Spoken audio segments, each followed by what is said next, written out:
Good afternoon. That was much better than my classes. Good afternoon. Welcome to the State of the University Address, sponsored by the Academic Senate. Thank you all for being here. I'm Susan Coulter, Professor of Literature in the Department of English. I'm proud to be beginning my third year as Chair of the Academic Senate. What an enormous honor, and frankly, what a great joy it is to be serving in this role. The Academic Senate is the primary governing body at Illinois State University. We recommend educational policy for the university and advise the president on its implementation. Any member of the academic community may bring any issue of concern to the Senate through an appropriate committee or an individual senator.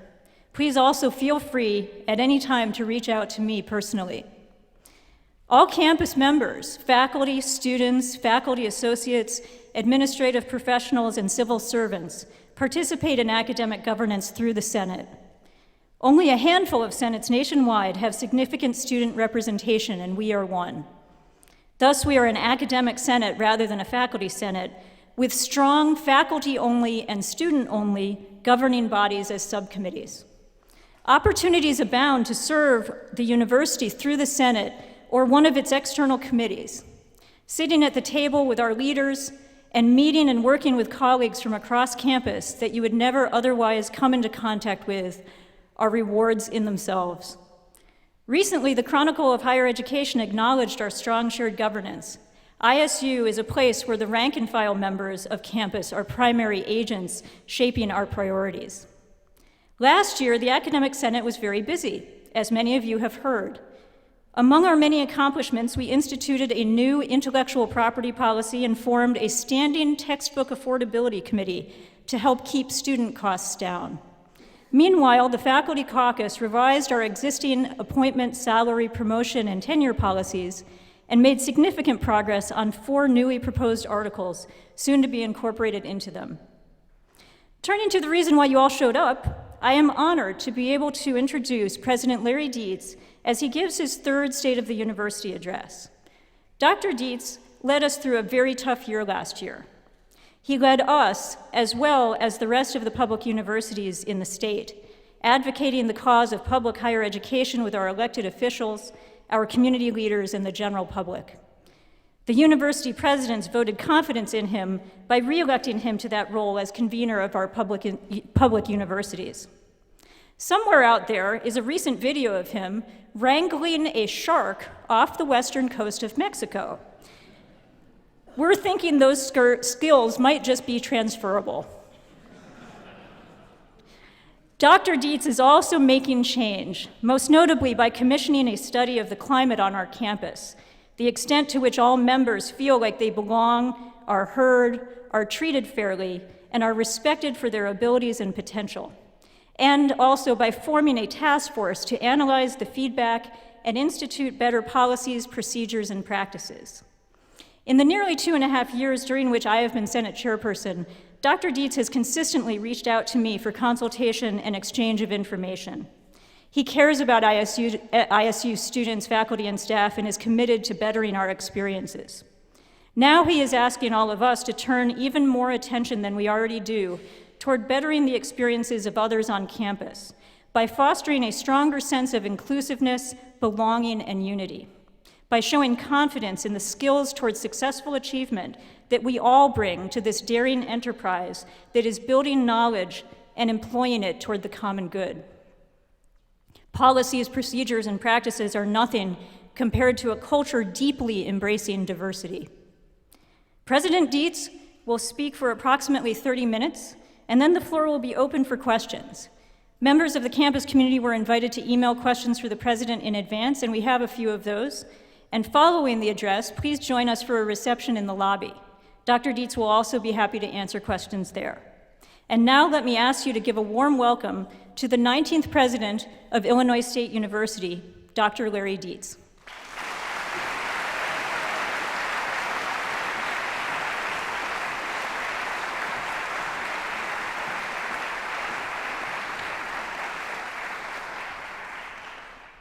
Well, thank you very much, Senator Coulter. I appreciate your kind remarks. Students, alumni, friends, faculty, and staff and colleagues in general, I want to say good afternoon and thanks so much for being here and welcome. I appreciate your taking the time out of your busy schedules to be here for this presentation today, which will be my third State of the University address as president of this fine university. I would like to take a few moments to make several introductions before I get into my other remarks. When I introduce you, if you would please stand, and members of the audience, if you would please hold your acknowledgments until all have been introduced, I would appreciate it. First, members of the Board of Trustees of Illinois State University, Betty Kinzer, Bob Dobsky, and student trustee Ryan Powers. In addition, President Emeritus Dr. David Strand. Leaders in the community, Representative Dan Brady, and Senators Jason Berrickman and Senator Bill Brady. Leaders in campus shared governance, Susan Coulter, Dr. Coulter, Amanda Smith, Ron Gifford, John McHale, Heidi Verticchio, and Kyle Walsh, President of Student Body. And my vice presidential team, Vice President for Academic Affairs and Provost, Dr. Janet Kreshe,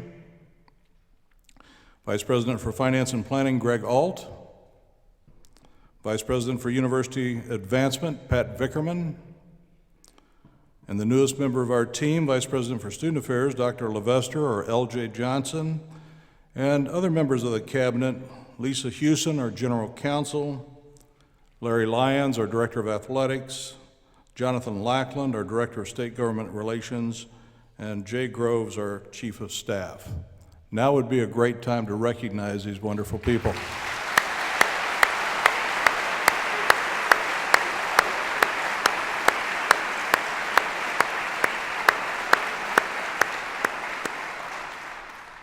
I have a couple of other special introductions. First of all, my brother-in-law Dale is here. And Dale is the only member of my family, other than my wife Marlene, who's ever made it to Bloomington Normal to hear me speak. And he gave up a fine round of golf this afternoon to come here, so Dale, thank you so very much. And now a very special introduction for Illinois State's First Lady and my First Lady, Marlene Dietz. Marlene.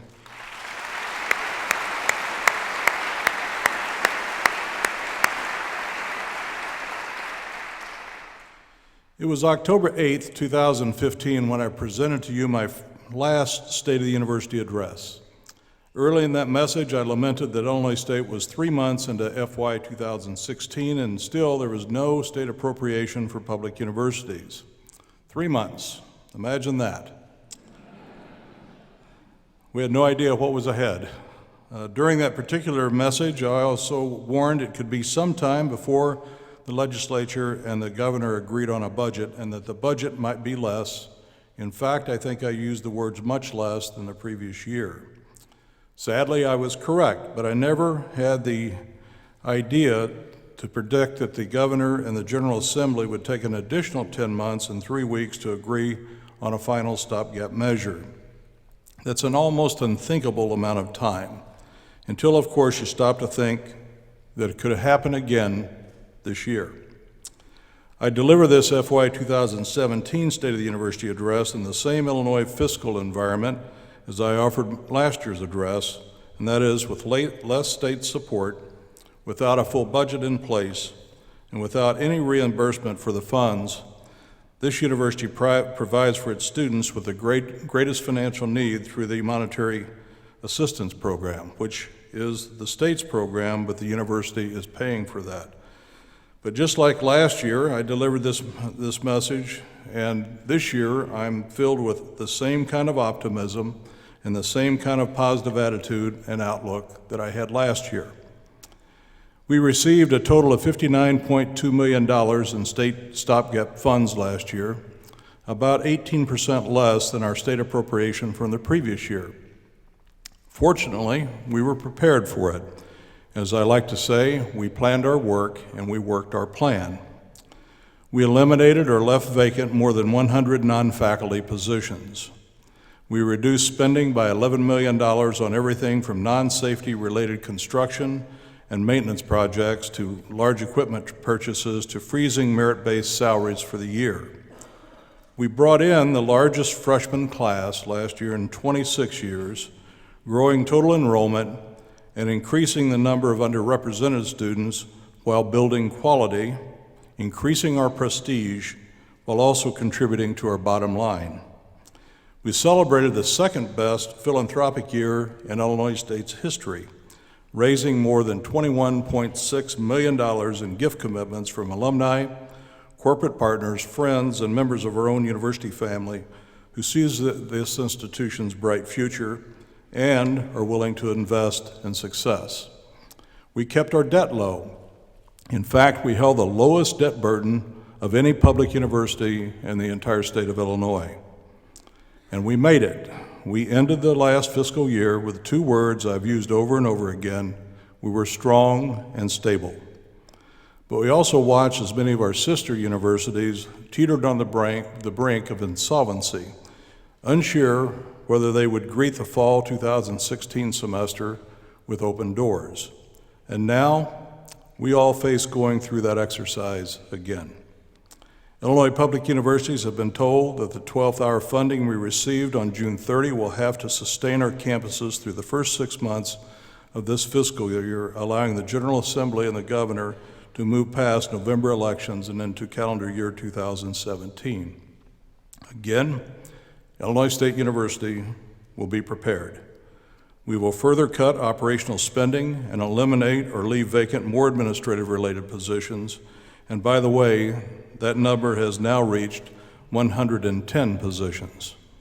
We will complete only the most important construction and maintenance initiatives, and we will again hold the line on large equipment purchases and spend fewer dollars on university-wide events.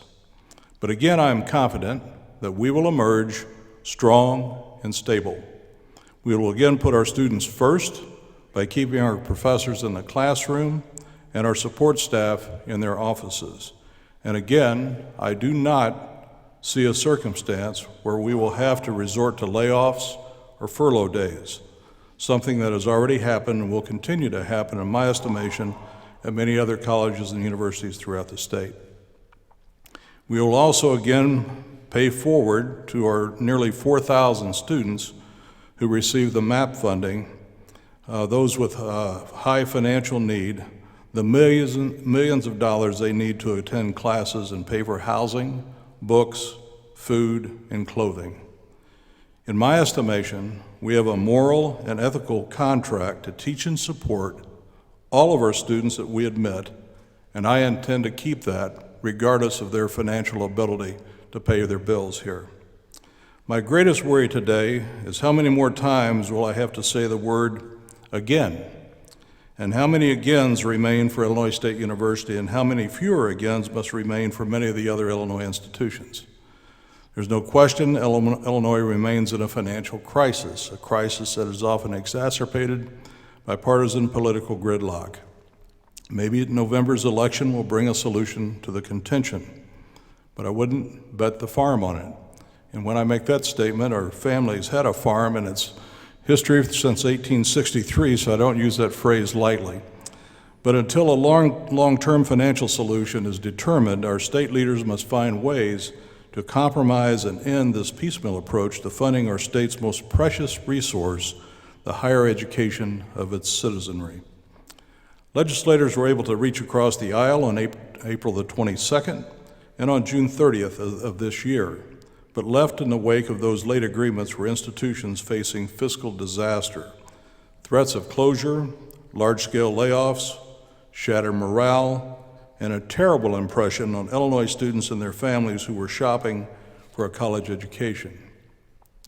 We may not determine a FY 2017 financial path until after the November elections, but the conversations should begin now, and those conversations must answer the question, how does the state of Illinois value higher education? How do we reflect the value with investment, and how can colleges and universities respond to that investment by keeping college affordable and accessible to students and families? Those discussions should begin immediately, and indeed, the two senators and the representatives who are here today, and I've had conversations both last year and fairly recently, and we continue to have those conversations. I appreciate their willingness to talk and to work toward a solution with all of this. But we must put aside the vitriol and fear-mongering that has too often become the backdrop for political and social discourse. I recently read a blog in the Huffington Post written by David Maxwell, who up until his retirement about 18 months ago was a presidential colleague from Drake University. Citing as pretext the sometimes venomous language that is part of this year's presidential race, Dr. Maxwell wrote that colleges and universities and their leaders have become victims of this disintegration of civility in public discourse. As I repeat a passage from his blog, think back on some of the stories you've read about public higher education over the past year or so. Referring to university leaders, Maxwell writes, quote, "Thanks to the hyperbolic and mostly inaccurate portrayals of higher education by sensationalist media and politicians, we are often cast as overpaid villains leading institutions that are too expensive, too elitist, with students majoring in irrelevant subjects and who don't get jobs when they graduate with crippling loan debt." I would ask, does any of that sound familiar to you? It was unfortunately and inaccurately a common theme this last year. The narrative was based on a few gross examples of higher education administrative mismanagement and used by some who bashed public higher education or lambasted individuals with opposing political views. I'm pleased to report that I think some of that language has changed in the last several months. But of all that poison dialogue, it really got us nowhere. And unless that dialogue changes, it may very well get us nowhere again. There are many good reasons that university presidents don't take sides politically, but that doesn't mean we cannot or should not be passionate about education policy.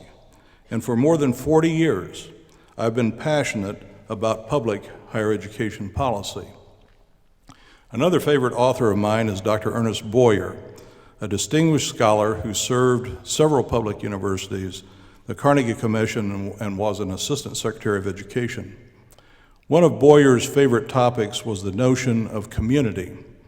In fact, he wrote a book about that. Boyer believes a community exists when it is, as he writes, quote, educationally purposeful, just, open, disciplined, celebrative, and caring. I agree with Boyer's criteria, and I would add that an educated citizenry must be the foundation of any community, and that a community must be grounded in ethical decision-making. If our political, business, social, and educational leaders can use those benchmarks as a starting point, our conversations about the future of higher education in Illinois will be more civil, and our outcomes perhaps much more successful.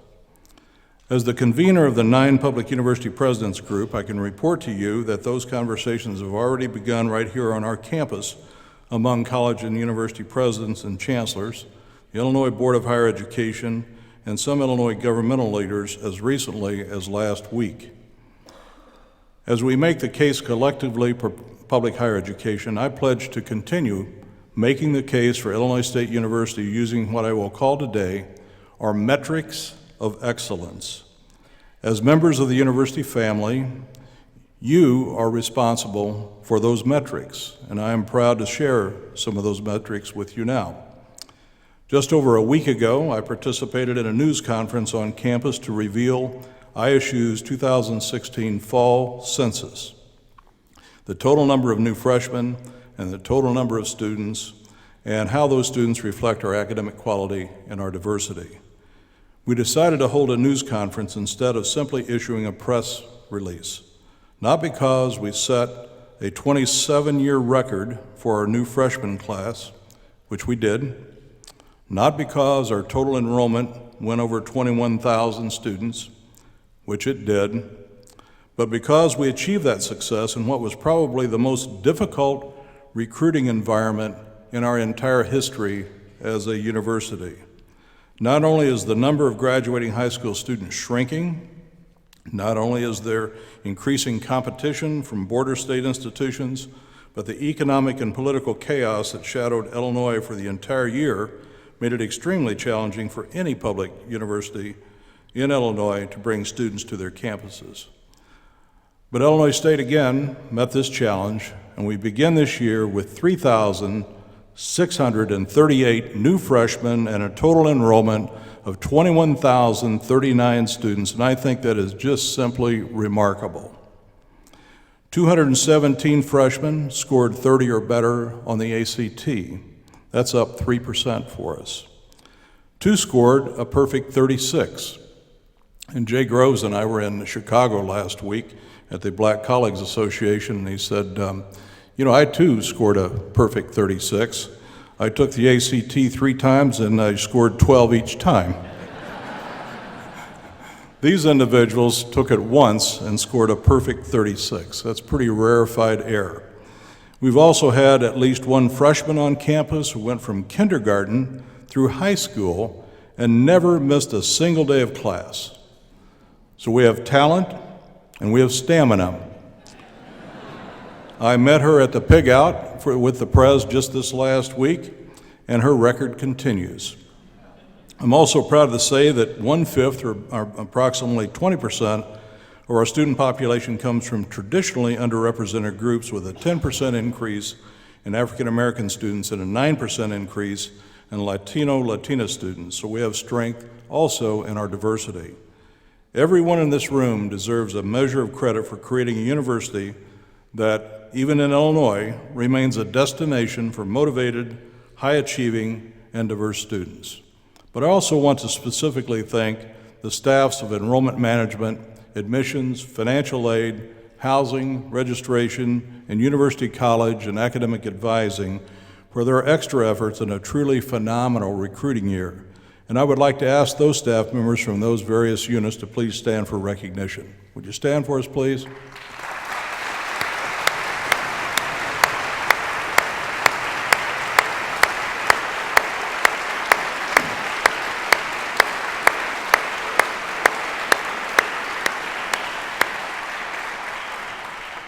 Thank you very much. You make us very proud and very viable. Our hat is off to each of you. Students who start at Illinois State also stay at Illinois State and graduate from Illinois State in nationally ranked percentages. Our current retention rate is 82%, and our graduation rate is 73.4%. That puts us in the top 10% in the nation for both categories. Our students graduate, they graduate on time, and they get good jobs. Almost 1/3 of Illinois State students graduate with no college-related debt at all. Of those that do incur some debt, the average is lower than the national average of $25,500 by about $3,000. So if they do have to take out loans, their loans are less than the national average. Here's a sterling metric for you. ISU's student loan default rate is 2.8%. That's 9 percentage points lower than the national average of 11.8%. So we're producing students who graduate, get good jobs, get jobs that pay them well, and have the social consciousness to repay their loans. That indeed is really terrific. More metrics of excellence. In the coming weeks, USA Today will release the 2017 College Guide, with Illinois State earning accolades for value. The university was named 22nd in the nation as a best college for the money out of more than 1,200 schools across the country. 22nd out of 1,200. Quite an accomplishment.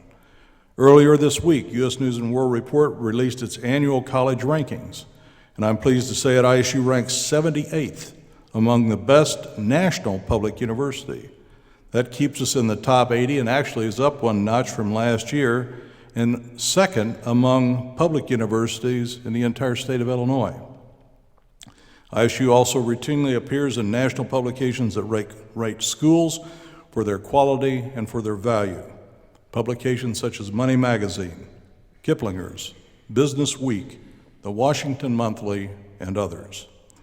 I'm also proud of the independent verification the ISU treats its veterans and servicemen and women well.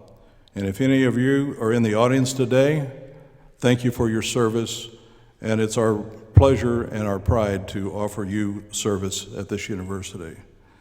As a member of the nation's Coalition for Access, Affordability, and Success, Illinois State is embarking on a partnership that is boosting the university's academic reputation and increasing our visibility to students and their families across the country.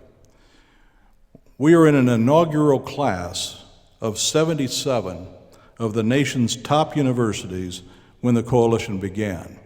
And when you think about that, there are roughly 4,700 colleges and universities in the nation. We're in the top 77, invitation-only kind of criteria to be among this, in this coalition. The invitation to participate was extended only to universities with the nation's strongest track records of providing student access, success, and affordability. In short, Illinois State joins an elite group of universities thanks to its exceptionally high graduation rate, its overall affordability, and low student debt and default rates. Thanks to the good work of many across campus, enrollment management and admissions, the Data Stewardship Council, and administrative technologies, we will begin accepting admission applicants through this new nationally prominent entity. Only 4 universities in Illinois are members of this coalition. The University of Chicago, a private university, Northwestern University, a private university with not as good of a football team as we have,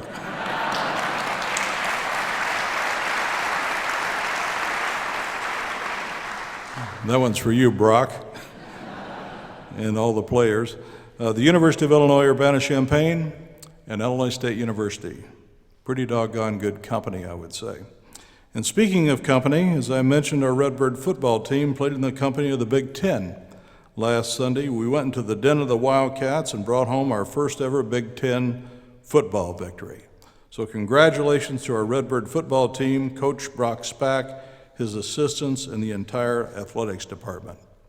I had mentioned to Larry Lyons prior to that is that if we can not have anybody injured at that game, bring home a win and a check, it doesn't get any better than that, and it didn't get any better than that. We're very proud of them.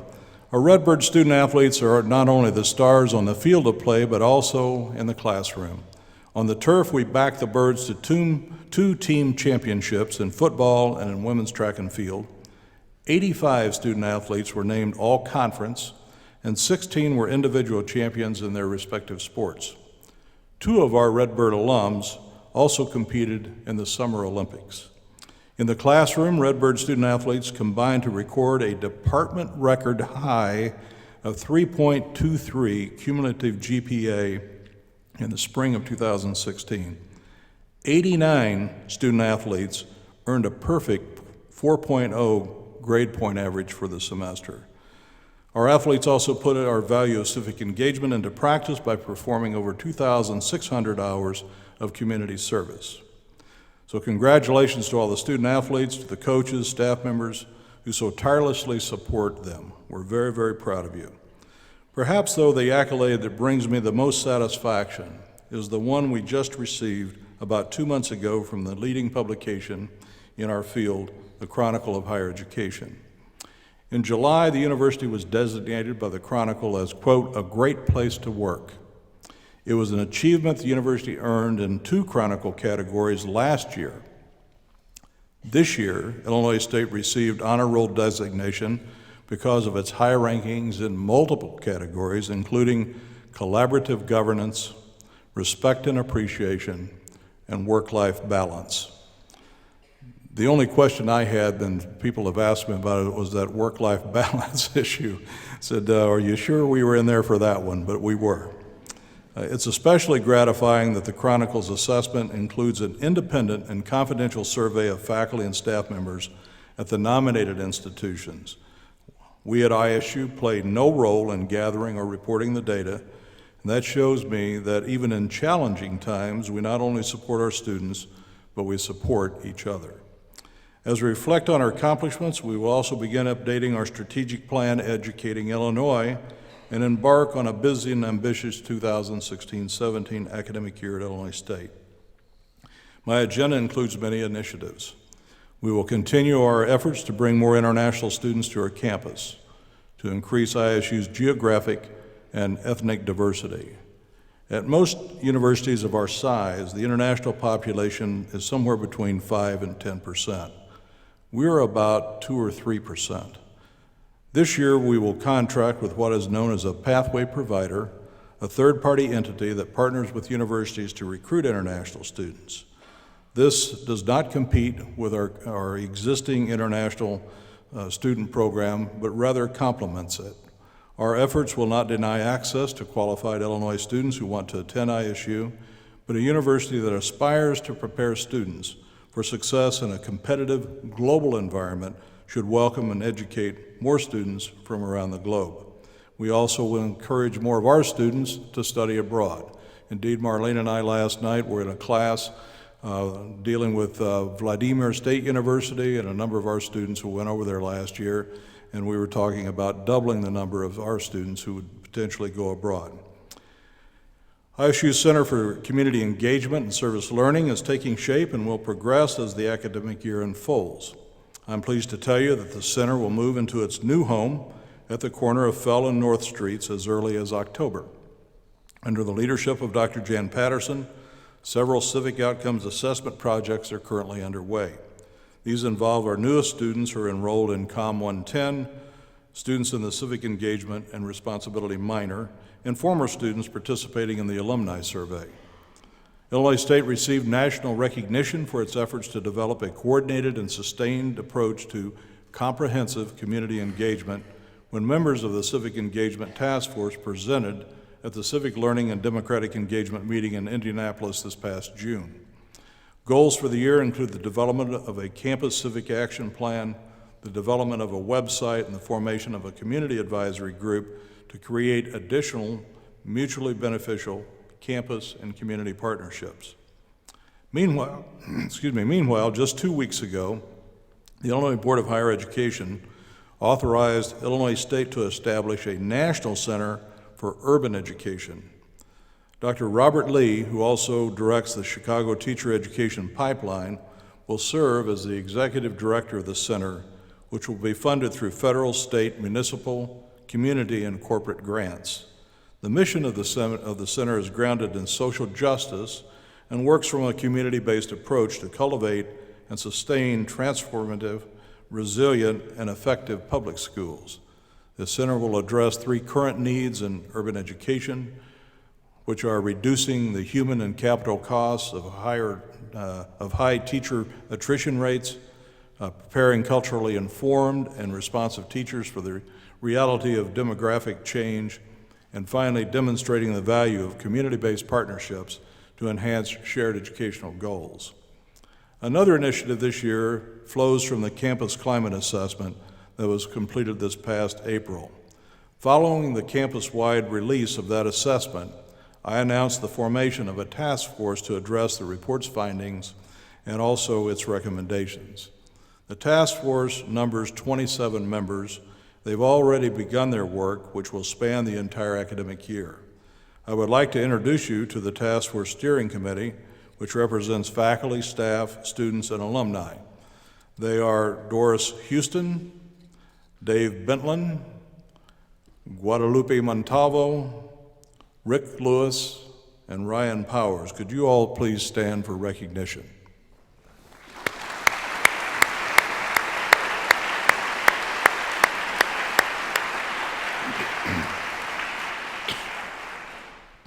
I want to thank you and all the task force members for the work that you've done and the work that you will do on this very important project for the university. The task force will review climate assessment findings and bring recommendations to me and to other members of our leadership team, including Provost Kresge, Vice President Johnson, and also Trustee Ann Davis. While I know we cannot implement every recommendation immediately, I am committed that this assessment will serve as a call to action for the entire university community. Meanwhile, Illinois State's already responded to some of the assessment data. The ethics functions from the Office of Equal Opportunity and Access have been moved to our Office of Internal Audits, and we are in the final stages of searching for our next director of the Office of Equal Opportunity and Access. Also, the Center for Teaching, Learning, and Technology will offer 3 sessions on the foundations of diversity and inclusion this October and November. Faculty and staff members can participate in these discussions by contacting CTLT to register for those 2 important offerings. Other events this fall include a 2-day on-campus conference, a culturally responsive campus community to be held on October 24 and 25. The conference is free, and I've added a registration link to the President's website. In addition, the Committee Assisted Undocumented Student Achievement, better known as CAUSA, held a program last week for K-16 educators to help them understand our diverse population and, more importantly, the legal obligations and responsibilities that we have as educators. CAUSA is a faculty, staff, and student group interested in raising awareness and supporting undocumented students and their families at Illinois State University. ISU is also making progress with all-gender restroom facilities. New on campus this fall, there are all-gender facilities on the 1st floor of the Bone Student Center, the 3rd floor of Schrader Hall, and on the 1st and 4th floors of Hovey Hall. As this year progresses, we will add more all-gender facilities in the Bone Center and work with campus groups to determine which buildings on the quad will also contain all-gender facilities. Other initiatives this year include advancing our culture of philanthropy. Illinois State is 1 year away from what we hope will be the public launch of the university's 2nd comprehensive fundraising campaign. Under the leadership of Vice President Vickerman and his staff, we will continue our preparation to further expand the fundraising enterprise in support of our direction. I've also often said that the mission of any university is, and particularly here, is to change lives. And while gifts are not meant to replace operational dollars, they do provide a margin of excellence, creating and adding to student scholarships, supporting faculty, enhancing facilities, acquiring technologies, and supporting co-curricular programming. The university has achieved remarkable success in bringing gift commitments to Illinois State over the last 3 years. It's very energizing to visit with donors and hear the impact ISU has had on their lives. Marlene and I and Pat and his staff travel to many different places and talk to lots and lots of donors. I can tell you that the pride that our alums have in ISU and the experiences that they had here are really palpable. And thanks to all of you for making their experiences rich ones that will allow them and convince them to invest in higher education, in particular higher education here at ISU. They understand firsthand the significance of an ISU degree and want to ensure future generations of students and scholars receive the same life-changing experience. The positive trajectory of the university has created momentum for our comprehensive campaign, and I am confident that our students, faculty, staff, and donors will continue to step up to strengthen the ISU experience. And of course, the other kind of campaigning I will be doing this year will be in Springfield, further raising awareness that Illinois State's metrics of excellence have earned us international prominence and respect and deserve predictable and stable state investment. As I do so, I will again ask for and appreciate the participation and assistance of our faculty, staff, students, alumni, retirees, and friends. I will also be thankful for the support of our local legislative contingent and your presence here today, Representative Brady and Senators Brady and Berrickman, are indicators that, to me, you care about us and we appreciate your good work. But all of us must raise our voices to be heard. They can't do it alone. It needs to be a statewide effort, and I'm confident that they will help lead that charge. And finally, placing the education and support of our students as our top priority demands I do everything in my power to attract and retain the most talented and student-centered faculty and staff members possible. I believe we have just that kind of faculty and staff here, and you deserve to be fairly compensated for your service. Therefore, this fall, I will have discussions with our financial and budgeting leadership and our shared governance leaders about the potential for a modest mid-year merit-based salary increase for faculty and staff members. In this continuing climate of financial uncertainty, I cannot make a guarantee, but I do want you to know that it is important to me, you deserve it, and I will be working on it. One more message for our students, although it really applies to all of us, and that is one of the best ways we can put Illinois State's value of civic engagement into action is by voting. So I encourage everyone to exercise your right to vote on November the 8th.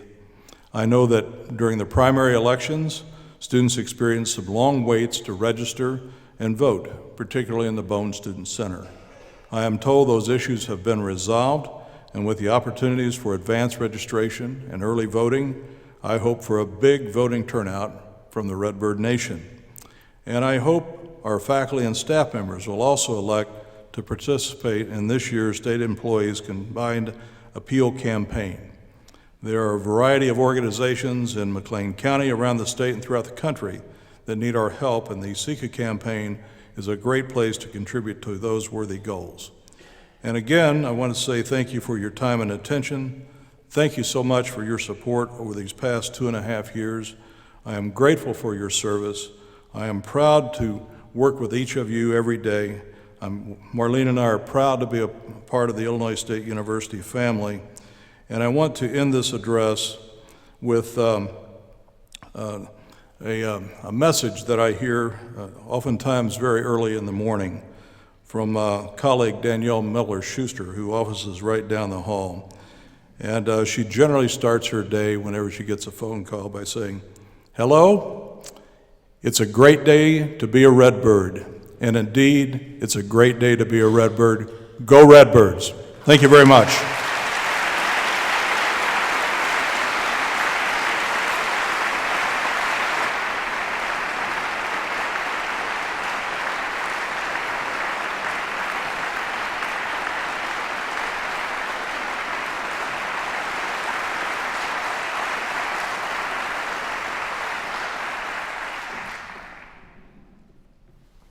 Thank you, Dr. Dietz. As indicated earlier, President Dietz will be glad to take a few questions from the audience. If anyone has any questions for President Dietz, please come to the microphone toward the front of each aisle. And I have a couple of questions that were submitted to me, so I'll start with one of those. This is a hard one. Will we be engaging in cutting academic programs through draconian program prioritization measures, as has happened on other Illinois campuses? Sure, that's an easy one. I know that some of my colleagues at other institutions have gone through very, very tough times, and I'm not casting any aspersions about what was important and appropriate for their campuses. We have a culture here of shared governance that's like no other culture that I've been involved with in my whole higher education experience. And so I think the message is that we cannot continue to do business as usual. I think that's pretty clear to all of us. But what we can do is that we can get our heads together and plot out and plan what is the right future for Illinois State University. And I pledge to work with you on that. So whether they will be draconian or not, I sure hope not. Our legislative friends don't want that to happen either. But I can assure you that whatever plans we come up with will be through a shared governance process. And once we get there, just like as we've been doing for a long time, we plan our work and we work our plan. So we've got more planning to do, and I welcome your input into that. Thank you. This next one falls under the category of please don't shoot the messenger, especially not after the wonderful comments about us versus Northwestern. Are student fees too high? Do our students give more to athletics fees than athletics gives back to campus? That's a good question. I would think you would really need to ask our students whether or not they think the student fees are high. When, for example, the new facility for the football stadium was built, there were no increases for student fees in that at all. None. A lot of institutions would have developed a new fee, or they would have taken the existing fee and cranked it up considerably. So that's something that students are proud of and should be. But, and some of the institutions have also taken the tact that they don't want to increase tuition, but you look at the fee side and that goes out of sight with increases. We've chosen not to do that here either. But students expect amenities, they expect fitness centers, they expect terrific residence halls, they expect good food, they expect a lot of things that frankly in my day and age as a student was very, very different. But if you don't provide the amenities, then frankly you don't get the students because that's what their expectations are. But I would say that our fees are reasonable. We've tried to keep those low as well as the tuition, but I would encourage you to ask some other students about that question in itself. So. That sounds like a good idea to me. The last one, do you support the elimination of truth in tuition? Well, the research is, and there's been some research done on this in other states, and the research is fairly clear. Truth in tuition policies generally don't work the way they're intended. They're intended to keep tuition low. And what generally happens at in other states is that there has been an admission to the fact that a lot of institutions, if they have to provide the same cost for 4 years, will escalate that tuition in the first year to cover the potential increase in costs over the next 4 because they can't raise the tuition to ameliorate that. So families like it, obviously, because it helps them prepare and it helps them plan for 4 years. Well, institutions are just like that. You know, we need to be able to plan for 4 years as well. And I had a conversation, it was actually before the law was enacted, with a friend that was serving in the State House. And he and I have known each other for a long time. His family ran a trucking business. And he said, boy, isn't this truth and tuition thing terrific. And I said, well, on surface, yes. I said, but if you have in your trucking business, if I said, you know, I want to move my household from Illinois to California, and you would probably give me a quote to do that, would you? You bet, you bet. Said, you're not moving, are you? And I said, no, but you would give me a quote to do that, yeah. I said, then if I told you that I'm not going to move for 4 years, would you do the same thing? Would you guarantee that? He said, well, no heavens, I couldn't do that because we don't know what fuel's going to be and what labor's going to be and what benefits are going to be and on and on and on. And I said, well, bingo. That's our issue as well. So there is some research that has been conducted on that. I think it's something that should be reviewed. I don't think it'll be popular among families to review that and change it. But the reality is that it doesn't have the intended consequences that I think it was originally passed to achieve. Thank you. And seeing no people coming to the microphones, I'm going to thank our audience for being here. Thank Dr. Dietz for his words. And we will have a reception in the lobby. You can ask more questions there. Thanks very much, everyone. Thank you very much. Thanks for coming, Bob.